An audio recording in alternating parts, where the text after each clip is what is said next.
This is the first presentation in the series Economy,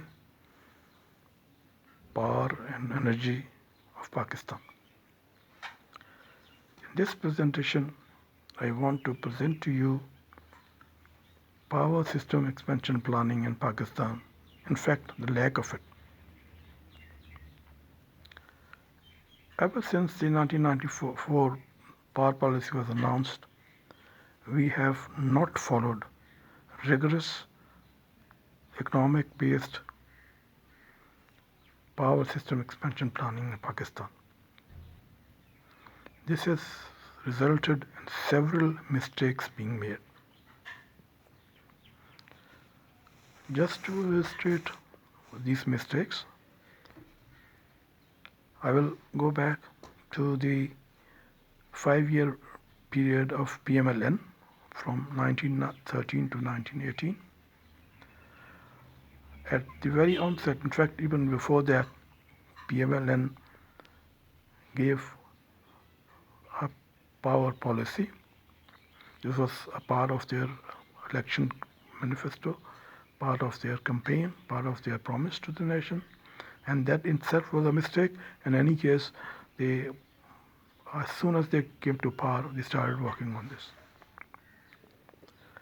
At the end of the 5 years, they did manage to add the 10,000 plus capacity they had promised they would. But they had failed on the other objective, which was to bring the cost of supply below 10 cents. This did not happen. In any case, the 5-year period during which this was done, if you look at this period, you see how haphazard all this was done. Haphazardly this was all done. As soon as they came to power, they revived the old Wabda coal-based power project, where a number of coal-based power plants were to be placed on the Balochistan coast, from where power was to be brought to the country. PPIB was involved, and this was a big show was made. But then they realized that to bring a few thousand megawatt power from Karachi to the load center in Punjab, you would require multiple transmission lines. So after investing about 1.5 years or so, they went back to coal-based power plants, 2 sponsored by Punjab government, one at Port Qasim, the other at Sahiwal, and 3 private sector power plants, one at Hapco, and Lucky Cement, and Habibullah Coastal. While they were working on coal, they came up with the LNG idea, and 3 LNG power plants were installed in the Punjab. Now all of this meant that at the end of 2018, we were in an oversupply condition. Projects already installed and underway meant that by up to 2025, we would have more capacity with us than their demand.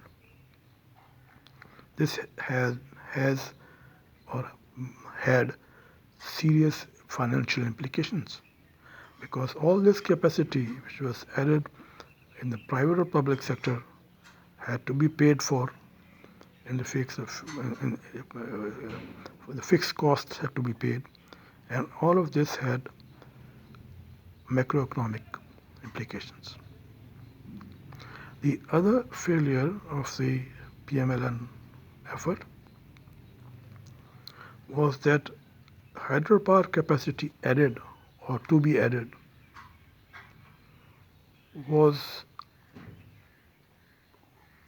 in fact, did not increase the share of hydropower from 1913 to 1918. All of this meant that the sudden sharp increase in capacity, power power generation capacity in Pakistan was based mainly on imported fuels, LNG, coal, as gas was in short supply. Therefore, we were to rely on LNG and coal to meet a major portion of our energy needs. Imported fuels meant that we were again heading towards macroeconomic problems, and these manifested in 1918 as we went to the IMF program. But my point I'm trying to make is that the use of local resources, local fuels and local resources in power system decision making is absent. Just to illustrate this,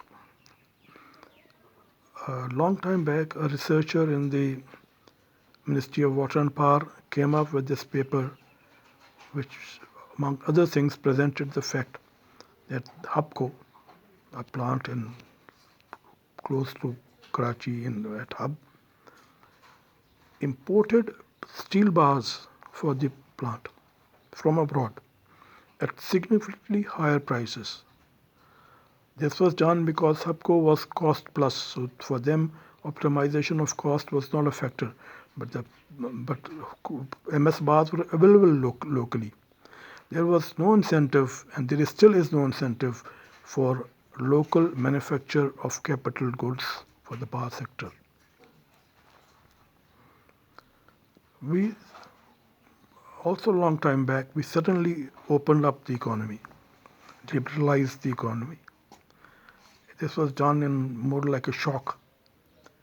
And if you look at the contribution of industry to the GDP, since then, this share is steadily being going down, because this was done suddenly, without thought, without analysis. At that point in time, we were manufacturing boilers.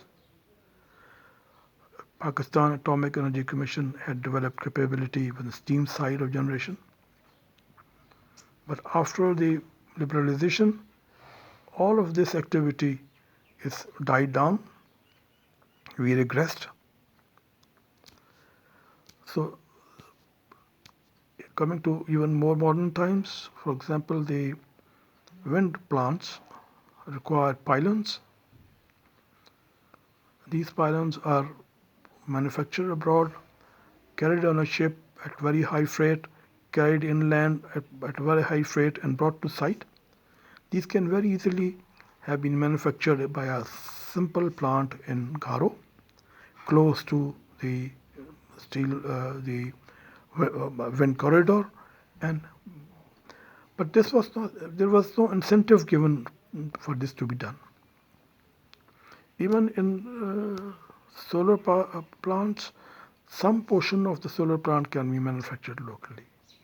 But the power policy and our energy policy are all silent on this.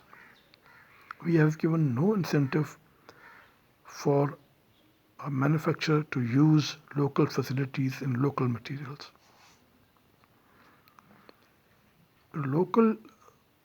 This has to be made a part of the decision-making process, of the economic analysis process.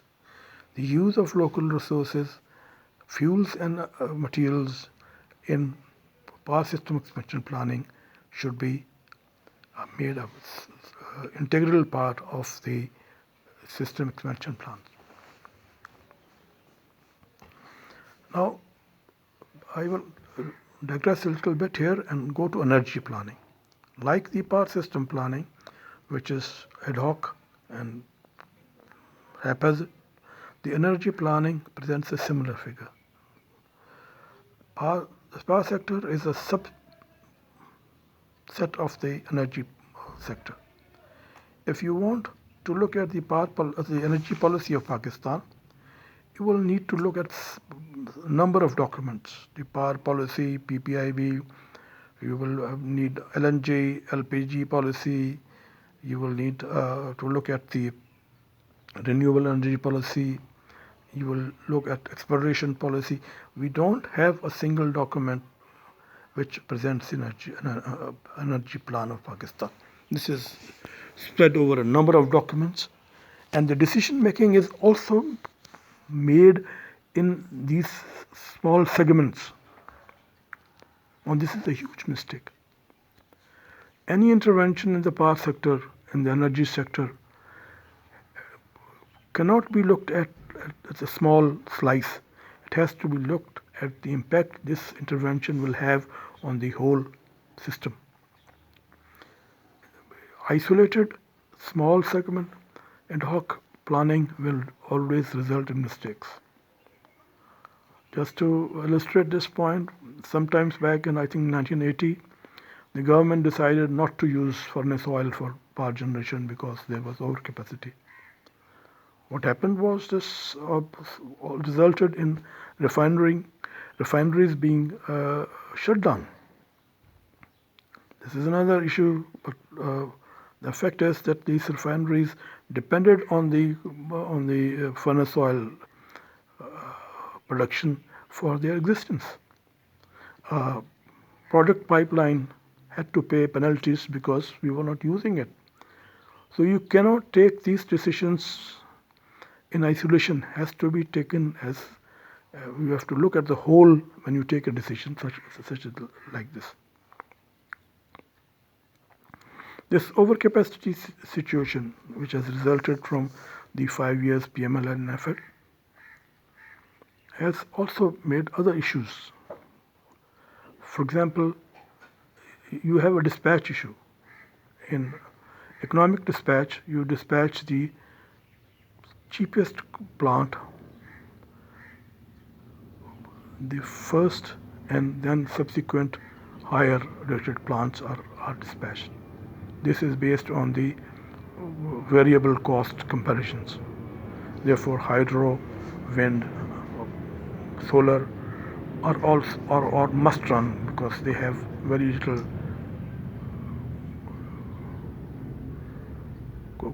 cost associated with running the plant.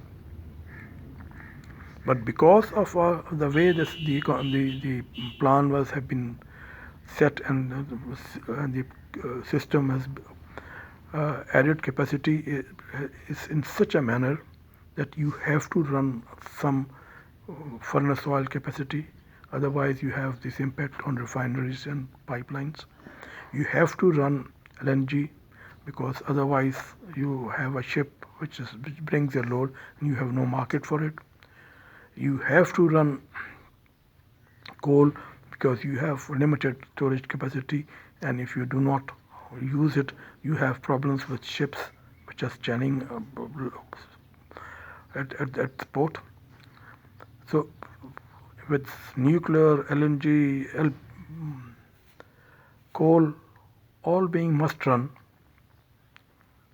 in the recent past we were not able to dispatch wind capacity because we already have all these must run projects sectors which were dispatched, and we could not dispatch wind.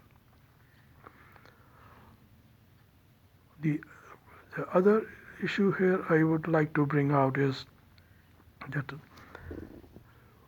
we are making decisions on financial parameters.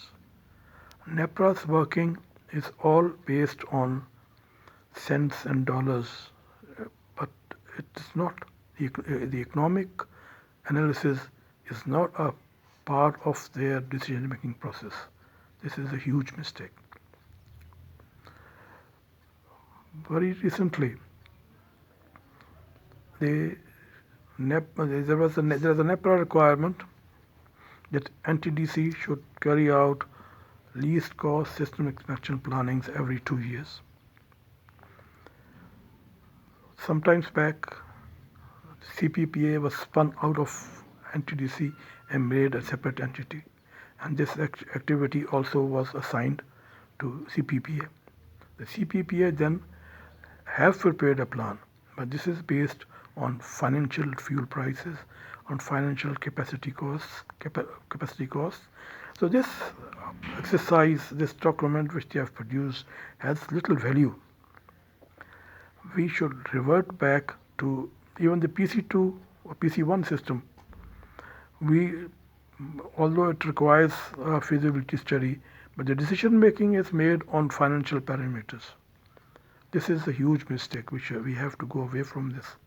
We have to go back to decision making on rigorous financial analysis and not on financial parameters, because otherwise we will make serious mistakes, as we have made mistakes, as I have already presented some of these mistakes to you.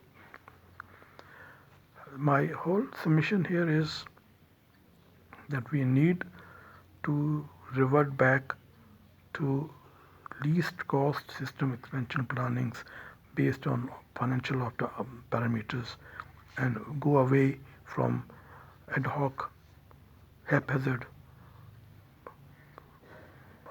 system expansion plans which are which could result in serious implications for the economy and for the power system. Thank you very much.